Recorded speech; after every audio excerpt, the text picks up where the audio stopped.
fazer. É uma frase bem clássica, né? Que a gente já conhece de muito tempo, é bíblica, está lá em João, no capítulo 15, versículo 5, e o Senhor termina o versículo dizendo isso, que sem mim nada podeis fazer. E a gente prova isso no dia a dia, né?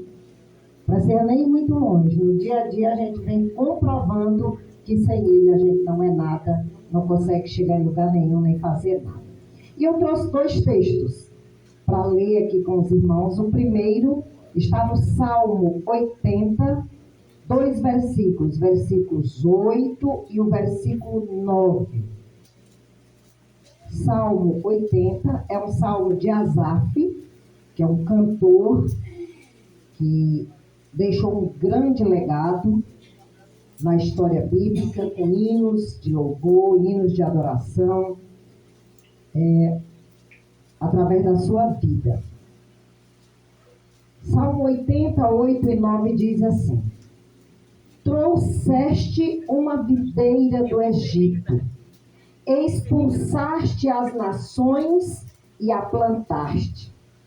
Dispuseste-lhe o terreno e ela deitou profundas raízes e encheu a terra. De onde foi que ele trouxe a videira? Do Egito. Plantou e ela se desenvolveu. Ele está falando de quem? Do povo de Israel. Então, Israel está sendo aqui comparado a uma videira. João 15, de 1 a 8. Jesus diz assim: Eu sou a videira verdadeira e meu Pai é o lavrador. Toda vara em mim que não dá fruto, atira, limpa toda aquela que dá fruto, para que dê mais fruto. Vós já estáis limpos pela palavra que vos tenho falado. Estai em mim e eu em vós. Como a vara de si mesma não pode dar fruto se não estiver na videira, assim também vós, se não estiverdes em mim. Eu sou a videira, vós as varas. Quem está em mim e eu nele, esse dá muito fruto, porque sem mim nada podeis fazer.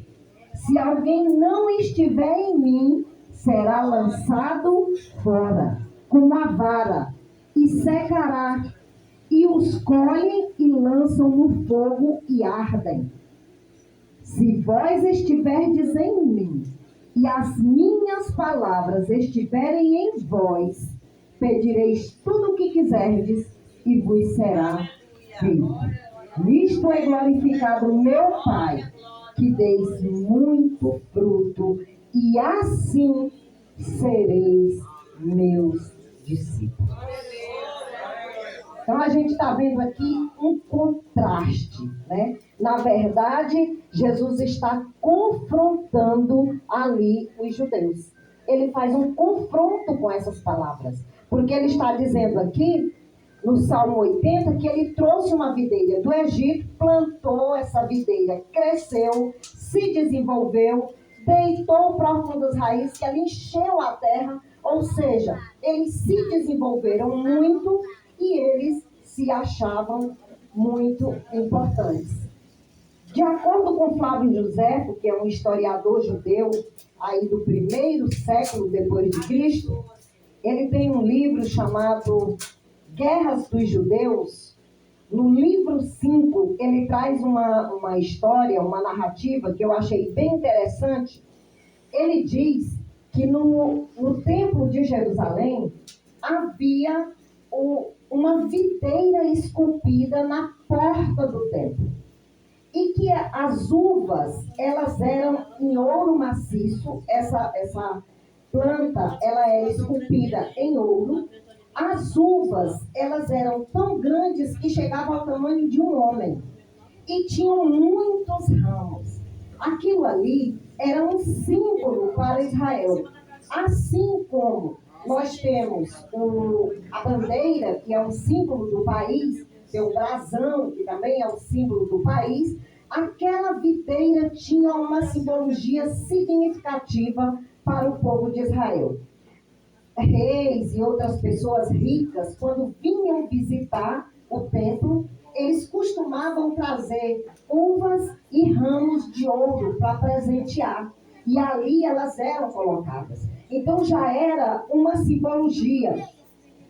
Mas aí, o que é que nós vemos? Deus, ele planta Israel como essa videira, com o objetivo de que ela fizesse um trabalho. Mas Israel falhou na sua obra. Ele pecou contra o Senhor. Quando a gente olha lá em Isaías, no capítulo 5, dos versículos de 1 até o 7, a gente vê ele fazendo uma denúncia ali. Ele faz um poema, mas apresentando uma situação. Ele conta uma história. Vou contar aqui na minha versão, depois vocês leem lá na versão da Bíblia, né? Mas ele diz assim, olha, um determinado senhor, dono de uma terra, ele resolveu plantar uvas, escolheu a melhor semente que existia, preparou o terreno do jeito mais adequado possível, deixou tudo prontinho, plantou aquela semente esperando uvas maravilhosas. Quando chegou o tempo que ele foi colher as uvas, o que era que tinha lá? Uvas silvestres que não serviam para nada, que não servia para alimento, que não servia para vender, que não servia para nada. E aí o profeta faz uma denúncia contra o povo de Israel, de que foi assim que Deus fez com eles. Plantou eles para dar um fruto bom e eles deram um fruto ruim. Isso também tem muito a ver conosco. Porque nós fomos plantados também, Jesus está dizendo aqui, para dar fruto em todo ramo. Que tiver em mim não der fruto, deve ser cortado e lançado no fogo. Os galhos ou a madeira da videira, ela não servia para outra coisa. Ela não servia para fazer móveis, ela não servia para fazer nada.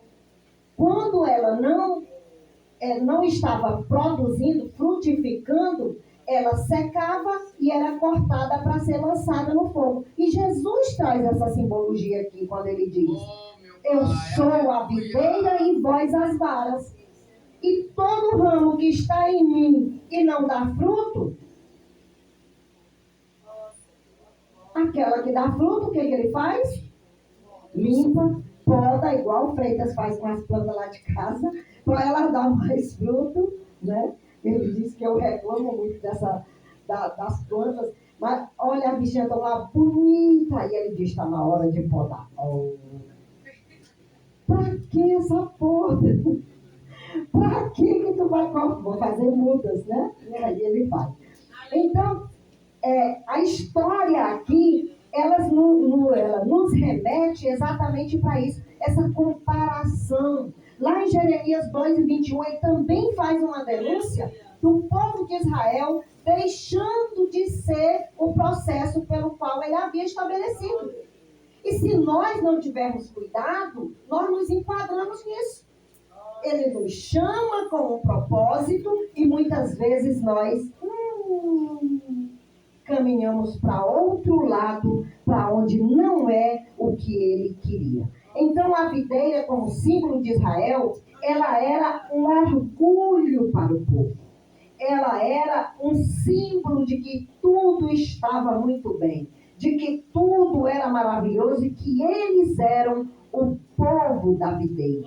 Eles eram assim chamados, o povo da videira. Então aquilo era motivo de orgulho. Aí Jesus chega fazendo um discurso que ele vem desde o capítulo 13, fazendo aí um grande blocão, até o capítulo 17, ele vem lá mostrando para o povo que ele é tudo, que não vão poder fazer nada sem ele. Aí quando ele chega aqui no versículo 1, ele diz, eu sou a videira verdadeira. É como se ele estivesse dando um tapa na cara daquele povo de Israel, que eles acreditavam que por estar ligados ao templo, ligados à lei, ligados aos costumes, eles imaginavam que estavam ligados a Deus. E Jesus vem e faz uma denúncia que não era exatamente assim como eles pensavam. Ele mostra que o templo, que a religião não era nada disso ligava o homem a Deus. Existia uma fonte muito maior, e que essa fonte era ele, porque eu sou a videira verdadeira. Lógico que isso é totalmente confrontador para quem estava se sentindo orgulhoso pelo fato de ser o povo da videira. Confronta a vida deles. Mas aí a gente deve ver ou imaginar aquilo que Jesus apresenta aqui. Ele chega dizendo, eu sou a videira verdadeira, e mais tarde ele diz, sem mim nada podeis fazer. O que é que ele está dizendo? Que vocês precisam de mim. Eu sou o representante legal para que vocês estejam ligados a Deus. Eu sou, na verdade, a fonte de onde vocês vão buscar a seiva para estar ligados a Deus. Se de mim vocês se desligarem, não estarão ligados a Deus. Isso confrontava aquele povo de Israel. Então ele estava dizendo, não é a religião, não é o templo, não é nada disso, mas é Jesus quem faz a diferença na vida do homem. Sem